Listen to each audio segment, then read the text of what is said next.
24 जुलाई गुरु पूर्णिमा का पर्व और 25 जुलाई से चंद्रायण यज्ञ प्रारंभ। ये चंद्रायण यज्ञ अंतः पूजा, अंतः यात्रा, अंदर के अनुभव, अंदर की धुनकारें, अंदर की सुगंध, अंदर की वो मधुर मनोहर वो जो हैं वहाँ के दृश्य, इनका अनुभव करने का बड़ा सुंदर समय है चंद्रायण यज्ञ। ये गुरु पूर्णिमा से प्रारंभ होता है, रक्षाबंधन पर समापन हो जाता है। ये सावन मास है, इसको श्रावण मास कहते हैं, सावन मास है। तो इसमें अगर हम अंत यात्रा का अनुभव करना चाहते हैं, मतलब अंदर की सुगंध, अंदर की धुनकार या अंदर के मधुर मनोहर थोड़ा सा उसका अनुभव करना चाहते हैं, तो सबसे उत्तम समय है चंद्रायण यज्ञ का। गुरु पूर्णिमा का पर्व मनाने के बाद शाम को जो भी चंद्रायण यज्ञ करेंगे, गुरु पूर्णिमा की शाम को कम से कम 5 दीपक तेल के वो घर के बाहर जलाएं। 24 तारीख को प्रातः वे उठें, स्नान करें और इस बार चंद्रायण यज्ञ में सुमरन का महत्व रखें। केवल सुमरन, गायत्री नमस्कार नहीं करना, सामवेद नहीं करना, केवल सुमरन। जो पुरुष हैं वो 25 तारीख को आधा घंटा सुमरन करें, महिलाएं 15 मिनट से प्रारंभ करें। पुरुष आधे घंटे से प्रारंभ करें और महिलाएं 15 मिनट से प्रारंभ करें। जैसे पहला दिन है तो उस दिन पुरुष आधा घंटा सुमरन करेंगे, उसमें दीर्घ जाप, सामान्य जाप या सूक्ष्म जाप, लेकिन ज़्यादा महत्व दें सामान्य जाप को। सामान्य जाप से मन जहाँ हटे भटके, मन कहे नहीं बहुत हो गया, तो फिर दीर्घ जाप, पहला अक्षर बिना श्वास में आवाज़ किए पहला अक्षर बहुत लंबा, जितना लंबा कर सकते हो, फिर दूसरा अक्षर बिना आवाज़ की जितना लंबा दूसरा अक्षर श्वास के साथ बाहर आएगा, जितना लंबा तुम बाहर दूसरा अक्षर कर सकते हो, ऐसे करना। लेकिन महत्वपूर्ण सुमरन में होता है सामान्य जाप, कि सामान्य स्वतः श्वास जैसे चल रही है वैसे हम दोनों अक्षरों का अनुभव करें। ओ के साथ या ओम के साथ श्वास अंदर जा रही है, भू के साथ श्वास बाहर आ रही है, ओम के साथ श्वास अंदर जा रही है, भू के साथ श्वास बाहर आ रही है। कल्पना नहीं करनी, सामने जो भी नज़र आ रहा है कल्पना नहीं करनी, फोटो, चित्र, मूर्ति, कोई कल्पना नहीं, केवल देखना है सामने, जो सामने आ रहा है उसको देखो। इस तरह सुमरन करना है आधा घंटा पुरुष को और महिलाओं को 15 मिनट। प्रारंभ करना है 25 तारीख से।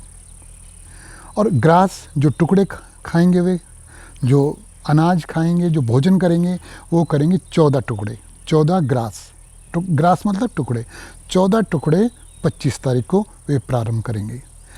टुकड़े घटते जाएंगे, टुकड़े मावस तक टुकड़े घटते जाएंगे, लेकिन सुमरन का समय बढ़ता जाएगा। ये ध्यान देना, 25 तारीख से सुमरन का समय बढ़ता जाएगा और जो भोजन के जो टुकड़े हैं, जो ग्रास है, वो कम होता जाएगा। 8 तारीख को अमावस्या है, तो 7 तारीख को 7 अगस्त को 1 टुकड़ा है, 8 को भी 1 है, 8 को मावस है, अमावस्या है 8 को, तो 8 को 1 टुकड़ा होगा भोजन का सुबह। लेकिन पुरुष के लिए सुमरन होगा 1.25 घंटा। पुरुष सुमरन कर दे 8 अगस्त तक 1.25 घंटा, महिला करे 40 मिनट। 8 अगस्त के बाद रक्षाबंधन तक जो है ये सुमरन हो, 1.25 घंटा चले पुरुष का, 40 मिनट चले महिला का। फिर सुनना, गुरु पूर्णिमा के बाद से तो महिला ने शुरू किया 15 मिनट, पुरुष ने आधा घंटा।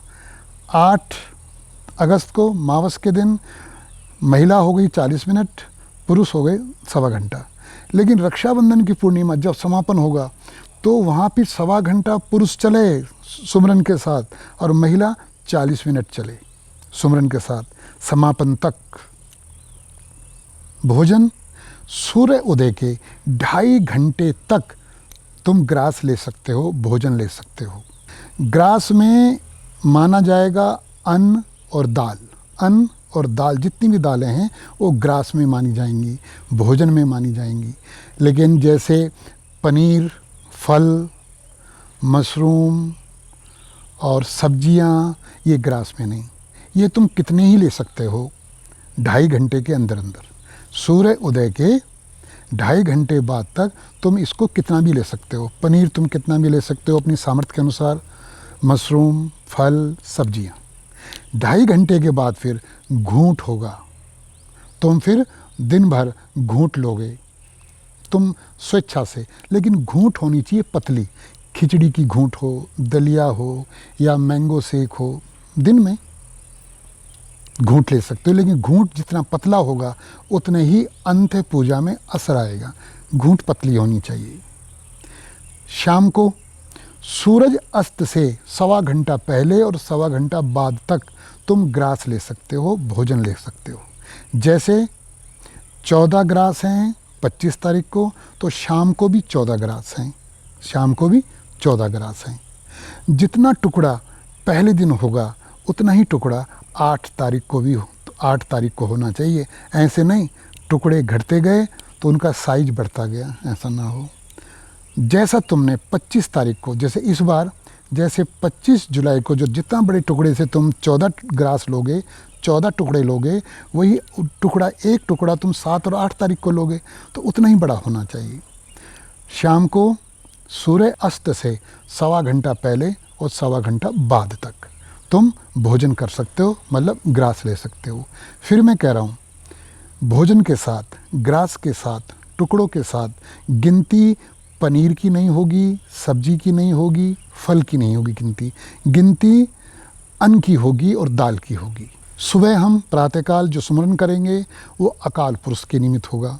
सुबह का जो समय होता है ग्रास से पहले वो अकाल पुरुष के निमित्त होता है। शाम को ग्रास के बाद जो समय होता है आधे घंटे का समय पूरे गुरु के लिए होता है।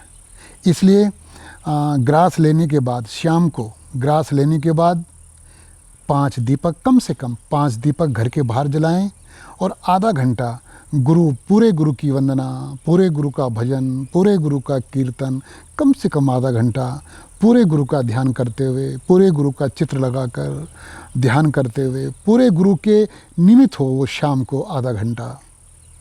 इस तरह से ये पूरा चंद्रायन यज्ञ होगा। करके देखना, शरीर का लाभ, शारीरिक लाभ, मानसिक लाभ, आध्यात्मिक लाभ, ये तीनों लाभ ये प्राप्त होते हैं। साल में एक ऐसा महीना आता है जो इसमें हमारी मदद, प्रकृति भी भरपूर मदद करती है। प्रकृति अंदर जाने में, अंदर के अनुभव कराने में प्रकृति पूरा हमारा साथ देती है। वैसे तो 12 महीने प्रकृति हमारा साथ देती है। प्रकृति माँ है और जो परमात्मा है, जो अकाल पुरुष है, वो पिता है। परमात्मा पिता है, जगत पिता है, जगन्नाथ है, और प्रकृति जगत माता है, जगदम्बा है। इसलिए जब हम अंदर जाते हैं ना अंदर, तो जो महामाया है, जो माँ है, जो प्रकृति है, इस जगदम्बा के पहले द्वार में अलग रूप हैं, दूसरे द्वार में अलग रूप हैं। अंदर की तरफ खुलने वाले जो 9 द्वार हैं ना, उनके अलग अलग दर्शन हैं, अलग अलग अनुभव हैं। क्योंकि प्रकृति और परमात्मा, इन दोनों से हमारा शरीर बना है, हम बने हैं, और प्रकृति और परमात्मा से ही पूरा ब्रह्मांड बना है। और जैसे जैसे हम जाते हैं, इसलिए हमारे ग्रंथों में हमारे ऋषियों ने बड़े रहस्य खोले हैं। जैसे दुर्गा सप्तशती ग्रंथ है, जैसे हम अंदर जाते हैं तो कहा गया, जब अनुभव होता है कि प्रथमम शैलपुत्री चे, पहले द्वार 10वें द्वार में जैसे हम प्रवेश करेंगे तो प्रकृति का, माँ का, वो जगदम्बा का, वो प्रकृति का पहला जो दर्शन है वो शैलपुत्री है। जैसे ना पत्थर से पत्थर हम चोट करेंगे तो उसमें से एक चिंगारी निकलती है। चिंगारी निकलती ना उसमें से। तो इसी तरह से जब हम अंदर चलते हैं तो ऐसी जैसे प्रकाश बरस रहा हो, जैसे प्रकाश की बरसात हो रही हो। जो संत अंदर गए उन्होंने इसी दृश्य को कहा कि झिलमिल झिलमिल बरसे नूर, वो प्रकाश बरसता है। तो ये रूप है 10वें द्वार में उस जगदम्बा का, प्रकृति का। क्या? जैसे कहा शैलपुत्री, जैसे पत्थर को पत्थर से मारते हैं जो चिंगारी निकलती है ना, इसी तरह की वो। इसलिए हमारे महापुरुषों ने कहा प्रथमम शैलपुत्री च द्वितीयम ब्रह्मचारिणी तृतीयम चंद्रघंटेति कुसुमंडेति चतुर्थकम पंचम स्कंदमातीति षष्ठम कात्यायनीति च सप्तम कालरात्रि महागौरीति च अष्टम नवम सिद्धिदात्री च नवदुर्गा प्रकीर्तितः। पहले जब 10वां द्वार पार करते हैं अंदर का, जो पहला द्वार है 10वां द्वार अंदर की तरफ खुलने वाला पहला द्वार है, वहाँ शैलपुत्री है। दूसरे द्वार में ब्रह्मचारिणी है।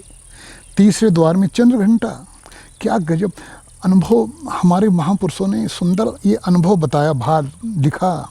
चंद्रघंटा कि चंद्रमा ने शीतलता देने वाली जो धुनकार है अंदर अनहद की, वो शीतलता देती है।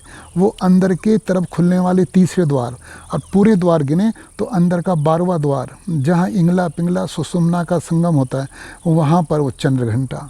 चंद्र माने शीतलता, घंटा माने ध्वनि, वो अनहद की शीतलता देने वाली ध्वनि। कुसुमांडे इति चतुर्थकम, अंदर की तरफ खुलने वाले जो चौथे द्वार में कुसुमंडला। इसी तरह अंदर अंदर जाते जाते जो 9 द्वार हैं अंदर की तरफ खुलने वाले, आखिरी में है नवम सिद्धिदात्री च नवदुर्गा।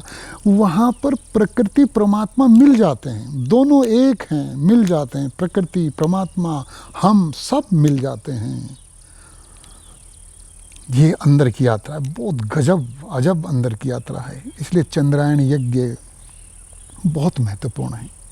जो अनुभव करना चाहते हैं, जो देखना चाहते हैं अंदर, तो चंद्रायण यज्ञ को चूकें ना, छोड़ें ना, देखें। लेकिन उसका पूरा नियम श्री परमधाम के मुख्यालय से पूरा नियम जांच लें, बार बार पूछ लें, वहाँ फ़ोन करके पूछ लें। जैसे अंदर की यात्रा होगी। एक बात और देखना, मैत्री यहाँ पहले दिन से शुरू हो जाएगी।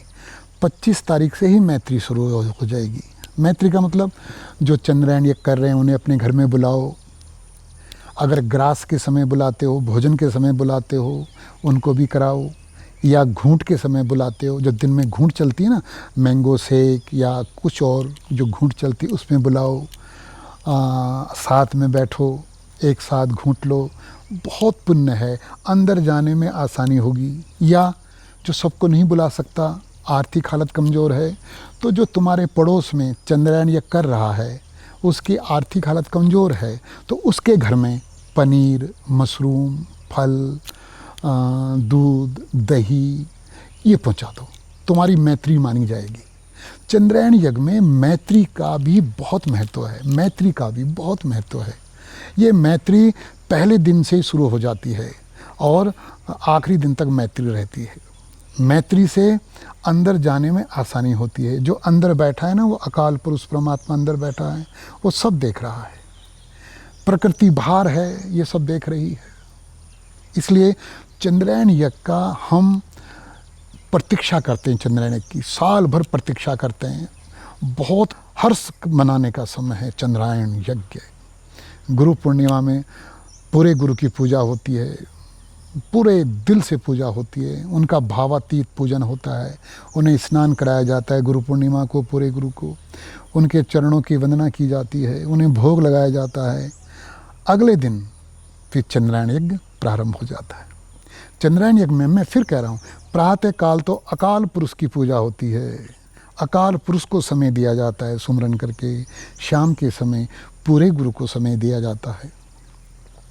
आधा घंटा बैठकर ग्रास लेने के बाद, शाम को ग्रास लेने के बाद मतलब भोजन करने के बाद मतलब टुकड़े लेने के बाद पूरे गुरु की वंदना, पूरे गुरु का कीर्तन, पूरे गुरु का भजन कम से कम आधा घंटा करें। देखना मिटे सभी कलेश। जय हिंद।